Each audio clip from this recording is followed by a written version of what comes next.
శ్రీమాత్రే నమః శ్రీ గురుభ్యో నమః. తాకట్టులో ఉన్నటువంటి బంగారము వారికి తిరిగి రావాలి అంటే ఏం చేయాలి? దీనికి సంబంధించి మొట్టమొదలు అసలు మనం ఏ రోజు తాకట్టు పెడుతున్నాము అనేటువంటిది చూసుకోవాలండి. ఎట్టి పరిస్థితుల్లో మంగళవారం నాడు కానీ, గురువారం నాడు కానీ, శుక్రవారం నాడు కానీ ఈ బంగారాన్ని తాకట్టు పెట్టకూడదు. దీనివల్ల ఏమవుతుందండి అనంటే చాలా ఇబ్బందికరమైనటువంటి సందర్భాలు చూస్తారు. మీరు తాకట్టులో పెట్టిన బంగారం అలాగే ఉంటుంది, తిరిగి మళ్ళీ రాదు. తాకట్టులో ఉన్నటువంటి బంగారాన్ని ఒకవేళ దాని వడ్డీ కట్టడానికి వెళ్ళినప్పుడు ఎట్టి పరిస్థితుల్లో మంగళవారం నాడు కట్టకండి. మళ్ళీ కడుతూ ఉంటారు. మంగళవారం నాడు ఏం చేసినా మళ్ళీ చేస్తారట. మరి ఎలా అండి అది తిరిగి మన దాకా రావాలంటే ఏం చేయాలి అంటే, మీరు ఏ రోజైతే అంటే మంగళవారం వినా ఇంకెప్పుడైనా సరే వడ్డీ కట్టేటప్పుడు ఉప్పు, పచ్చకర్పూరము గాజు పాత్రలో వేసి అందులో డబ్బులు పెట్టి మరుసటి రోజు క్యాష్ రూపేణా తీసుకెళ్ళి కట్టండి.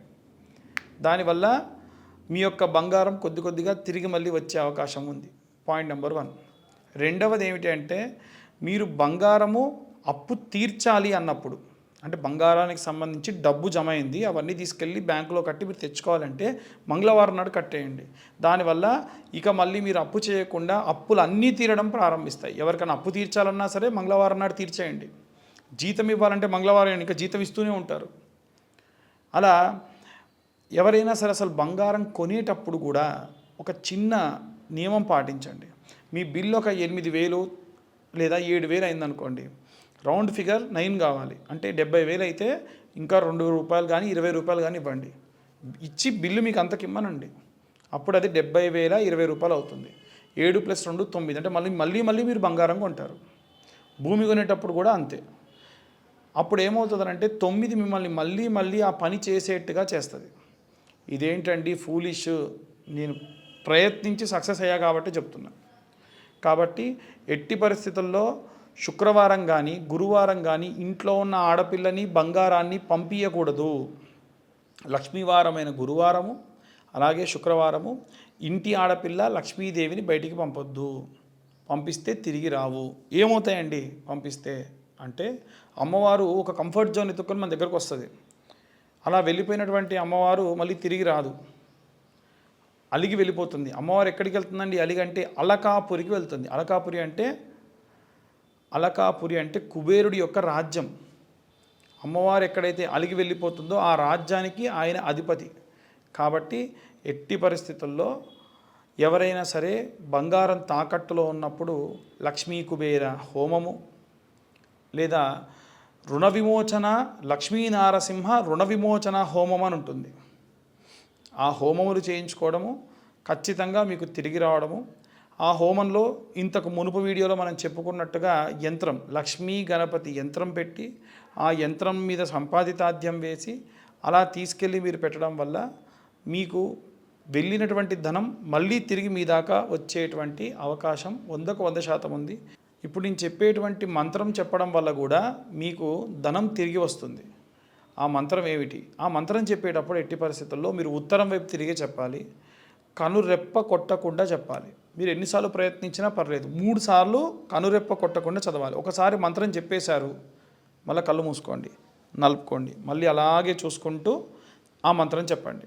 యక్షగణనాయకం కుబేరం శివసకం ఉత్తర దిగ్భాగే వసికం సర్వసంపద ప్రదాయకం నమామి మమ సర్వదా ప్రసన్నకరం సిద్ధిం దేహి మే నమః. మళ్ళీ చెబుతున్నా.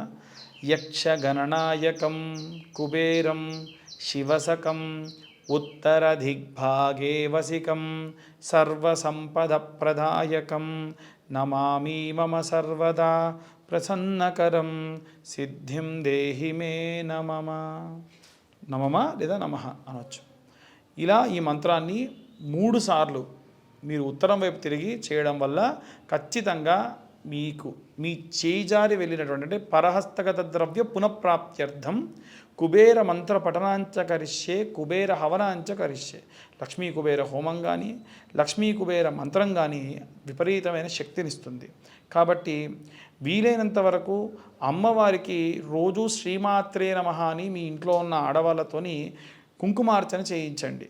ఆ కుంకుమార్చన కూడా చిన్న గౌరమ్మం చేసి పెట్టుకోండి. 21 రోజులు 41 రోజులు కుంకుమార్చన చేస్తూనే ఉండాలి. ఈ కుంకుమార్చన చేసేటప్పుడు కూడా కనకదారాస్తవ స్తోత్రం చదువుకోవాలి. కనకదార స్తోత్రం కూడా ధనము తిరిగి వచ్చేట్టుగా చేస్తుంది. ఆ కనకదార స్తోత్రం అయిన తర్వాతకి ఉసిరికాయలతో పాటు కుంకుమను ముత్తైదులకు దానం ఇవ్వండి. దానివల్ల కూడా మీకు ఖచ్చితంగా ఆ యొక్క అంటే 21 రోజులు అయిపోయింది, ఆడవాళ్ళని పిలిచి బొట్టు పెట్టి కుంకుమార్చన చేసిన కొద్ది కుంకుమ, అలాగే కాస్త ఉసిరికాయ, ఏదైనా ఒక రవిక బట్ట పెట్టి ఒక వాయినంగా ఇవ్వండి.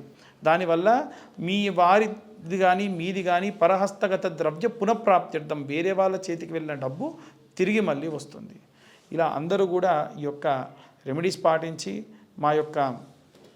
ఈ యొక్క ధనాన్ని మళ్ళీ తిరిగి మీ ఇంటికి తెచ్చుకుంటారని కోరుకుంటూ స్వస్తి.